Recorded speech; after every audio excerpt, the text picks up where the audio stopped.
Hi guys, this is Abhishek. Welcome to my channel. Uh, Today I'm going to discuss about the communication part of the relay. So specifically today I will discuss about the relay communication uh, of Siemens relay. Siemens relay is being communicated via software, and the name of the software is Digsi, Digsi. Digsi software that is provided by Siemens. If you will take the licensed version of the Dixie software, that will cost you around 1.5 lakh rupees, which is not free software. So otherwise आप अगर ABP का software use करते हो relay communications के लिए, Snyder के relay के software का यूज़ करते हो for relay communication, all these are free. But ये सीमेंस के रिले कम्युनिकेशन के लिए डिक्सी सॉफ्टवेयर आपको लाइसेंस वर्जन खरीदना होता है, जिसका प्राइस अराउंड 1.5 लाख रुपीज़ है फॉर 10 यूज़र्स। 10 यूज़र्स के लिए आप यूज़ कर सकते हो। तो आज देखेंगे कि डिक्सी सॉफ्टवेयर के थ्रू हम लोग क्या क्या कर पाएंगे, what is the uses of this software, क्या चेंज कर पाएंगे, क्या देख पाते हैं वाया डिक्सी सॉफ्टवेयर। सो डिक्सी सॉफ्टवेयर को सबसे पहले कम्युनिकेट करने के लिए फर्स्टली आपके पास एक पीसी होना चाहिए और डिक्सी का लाइसेंस्ड वर्जन आपके पास होना चाहिए। सो जो आइकन दिखेगा डिक्सी 7 का, ये कुछ इस टाइप से दिखेगा। आप इसको राइट क्लिक करके ओपन करेंगे। देन जैसे ही आप ओपन क्लिक करेंगे तो it will be like this, Siemens DIGSI 4.82। इसका नया वर्जन भी आ चुका है, सीमेंस डिक्सी का 4.9। सो अभी ये इस तरह से विंडो ओपन होगा। अब आप देखोगे कि डिक्सी मैनेजर एक फाइल इस टाइप से कुछ खुलेगा। यहाँ पे एक फोल्डर का नाम होगा। आप फाइल में जाए, फाइल में जाने के बाद न्यू, न्यू में जाने के बाद आप यहाँ पे कोई प्रोजेक्ट नेम दें। यहाँ पे आपका जो भी फाइल है, डिक्सी फाइल है, ये यहाँ पे शो करता है। But if you want to give a new name, then you can change your name in this icon. Then your name will appear here. आप देखोगे कि आपने फोल्डर का जो नाम दिया था वो यहाँ पे दिखेगा आपको। आफ्टर दैट डिवाइस में जाना है, उसके बाद डिक्सी प्लग एंड प्ले का ऑप्शन आता है। बट बिफोर प्रोसीड फर्दर,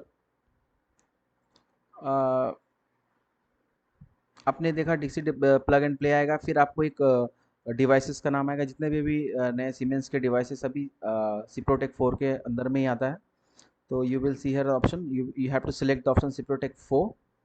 अभी कॉम सिलेक्शन इन लैपटॉप, अभी आपने कभी कभी क्या होता है कि जो हम लोग यूएसबी केबल यूज़ करते हैं ये लैपटॉप में कम्युनिकेशन के लिए, पोर्ट 1 पोर्ट 2 होता है। तो उसको चेक करने के लिए हम लोग सबसे पहले माई कंप्यूटर में जाते हैं, उसमें प्रॉपर्टीज़ में जाएंगे तो we will see here hardware data. Hardware में जाने के बाद डिवाइस मैनेजर देखेंगे। डिवाइस मैनेजर में जाने के बाद हम लोग एक देखेंगे कम्युनिकेशन पोर्ट का एक ऑप्शन आता है। तो उसको अगर हम लोग क्लिक करेंगे तो कम्युनिकेशन पोर्ट में जो हमारा ऑप्शन आ रहा है कॉम 1 का आ रहा है। तो फिर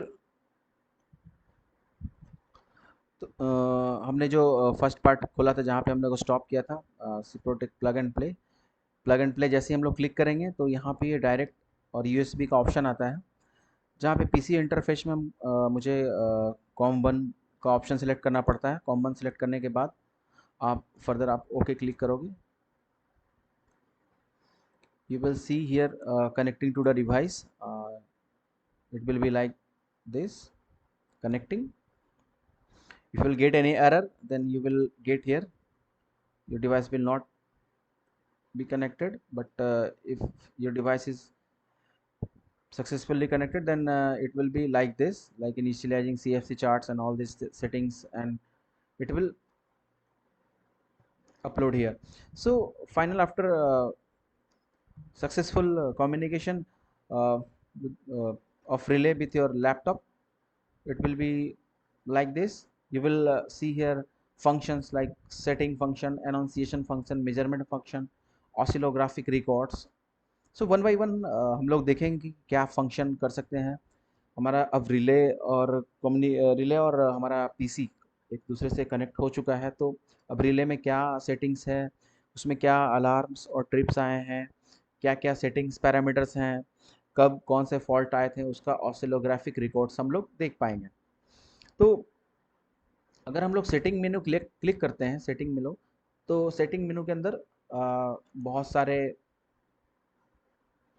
देखेंगे कि आपके पास सब ऑप्शन आएगा। हमने सेटिंग्स को क्लिक किया, you will get device configuration, masking, iOS, input output को आप कॉन्फ़िगर कर सकते हो, सीएफसी चार्ट्स आप बना सकते हो जो भी जो गेट के थ्रू बनता है, power system data one settings क्या क्या है, settings group A, oscillographic fault records आप देख सकते हो। अगर किसी वजह से आपका कोई इलेक्ट्रिकल मोटर ट्रांसफार्मर या जनरेटर ट्रिप हुआ है तो किस रीज़न से ट्रिप हुआ है, करंट, वोल्टेज, एंगल, फेज आप सब ऑसिलोग्राफिक फॉल्ट रिकॉर्ड्स के अंदर देख सकते हो।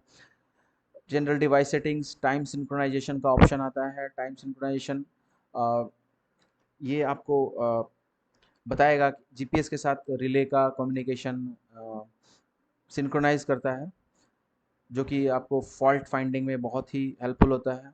मेक श्योर कि आपका जो भी रिले है, जो भी डिवाइस है, सभी जीपीएस के थ्रू टाइम सिंक्रोनाइज्ड है, अदरवाइज फॉल्ट फाइंड करने में बहुत ही परेशानी होती है।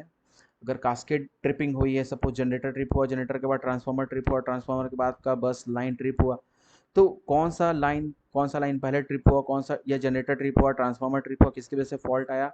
अगर आपका टाइम सिंक रहेगा तो you can easily find out कि कौन सा पहले ट्रिप हुआ है, बिकॉज ये जो गैप्स होते हैं बिल्कुल मिली सेकेंड्स का गैप होता है। तो ये टाइम फाइंड आउट करने में बहुत ही यूजफुल होता है। Time synchronisation with the GPS, interference, password and language, आप ये सब फंक्शन देख पाओगे अंडर द सेटिंग्स टैब। अब जस्ट ओवरव्यू देखते हैं कि हम क्या क्या कर सकते हैं फंक्शन के अंदर। अगर हम लोग सेटिंग्स फाइल को खोलते हैं, डिवाइस कॉन्फ़िगरेशन में खोलते हैं, तो ये आपको सब सेटिंग्स कुछ कुछ मिलेंगे कि सेटिंग ग्रुप क्या होना चाहिए, फेज डिफरेंस क्या है, अर्थ डिस्टेंस क्या है, पावर स्विंग डिटेक्शन, ये आपको इस टाइप की सेटिंग मिलेंगे जो कि डिज़ाइनर जो होते हैं वो आपको रिले सेटिंग के टाइम वो डिज़ाइन करके देते हैं, और आपको वैल्यू एक पैरामीटर एक बार चेक करना होता है। डिवाइस कॉन्फ़िगरेशन मेनू, हम इसको इनेबल डिसेबल कर सकते हैं from after communication of the relay with the PC. Then हमारे जो मास्किंग आईओस है, इनपुट आउटपुट रिले में क्या क्या होते हैं, according to the protective scheme to configure the following function, binary inputs, binary outputs, LEDs. हमारे रिले रिले के इनपुट आउटपुट, रिले का इनपुट या आउटपुट, रिले का इनपुट हम लोग सर्किट ब्रेकर में देते हैं ट्रिपिंग करने के लिए। अगर किसी वजह से कि कोई फॉल्ट होता है तो रिले अंदर कैलकुलेशन करता है, और वो फर्दर जितना भी टाइमिंग हम लोग सेट करके रखे हैं, मैग्नीट्यूड सेट करके रखे हैं उसके, वो इनपुट देता है ब्रेकर को ट्रिप करने के लिए। तो ये इनपुट को हम लोग कन्फिगर कर सकते हैं। आउटपुट्स कि हमारे डीसीएस में किसी का आउटपुट लिया, हमारे पैनल में आउटपुट लिया कि हाँ ये ब्रेकर ट्रिप हुआ, इसकी वजह से ये अलार्म हुई, that is the output of the relay. And annunciation alarm, LEDs, आपको रिले में एलईडीज दिखेंगे कि किस फॉल्ट के कारण रिले सर्किट ब्रेकर को ट्रिप कमांड भेजा है, जिस आप ये विंडो के थ्रू आप सेट कर सकते हो। यहाँ पे लाइक बाइनरी इनपुट्स को आप सेलेक्ट कर सकते हो, बाइनरीज आउटपुट कितने हैं रिले में वो आप कॉन्फ़िगर कर सकते हो, लैच अनलैच कर सकते हो। लैच दैट मीन अगर कोई आपका फॉल्ट होता है तो वो लैच्ड कंडीशन में रहेगा। अनलैच्ड मतलब कि अगर फॉल्ट क्लियर हो गया तो वो रीसेट हो जाएगा और एलईडी आपका ग्लो होना बंद हो जाएगा। हम लोग बीओ में हम लोग बाइनरी आउटपुट कॉन्फ़िगर करते हैं, कितने हमारे रिले में दिखता है कि हमारा 1 2 3 4 5 कितने बाइनरीज आउटपुट हैं, कितने इनपुट हैं। आपको जो आउटपुट इनपुट लेना है आप उसको कॉन्फ़िगर कर सकते हो लैच अनलैच के थ्रू। जैसे यहाँ पे हम देखेंगे कि डाटा 2 में रिले पिकअप को अनलैच करना, ये बाइनरी आउटपुट है, ये सिग्नल मैं कहीं भेज रहा हूँ रिले के डायग्राम में आप देखेंगे तो आपको पता चलेगा। Definition for binary output: latched and latched. Latched जैसा कि मैंने बताया, continuously making output contact till it will get reset. Unlatched means output contact will automatically reset after clearing fault. तो ये latched unlatched का मीनिंग है, आप यहाँ पे इसको सेट कर सकते हो। LEDs, LEDs के लिए ये देख रहे हो, LEDs में OST आप यहाँ पे कॉन्फ़िगरेशन कर सकते हो। फिर अगर हम नेक्स्ट में जाएंगे तो that is CFC to make the protective function logic by using logic.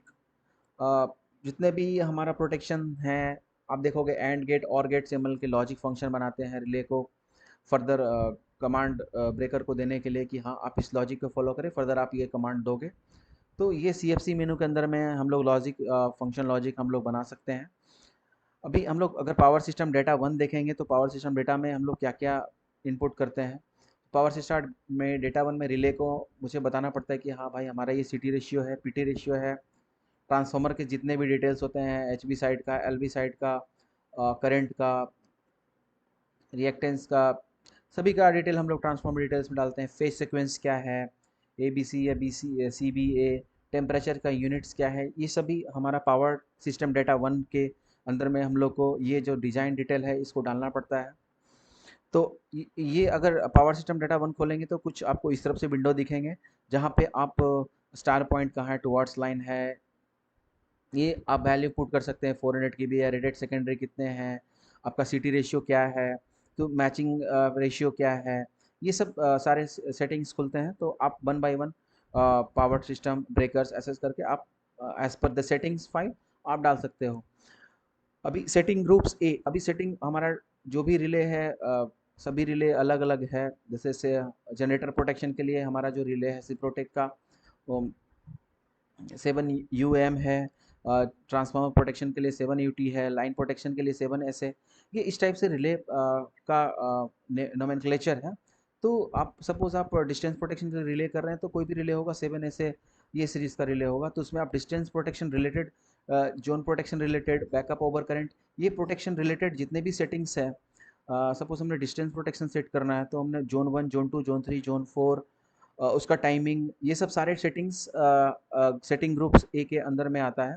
आपको suppose distance protection general setting करना है तो आप इसको क्लिक करोगे तो आपका डिस्टेंस प्रोटेक्शन जनरल सेटिंग्स खुलेगा।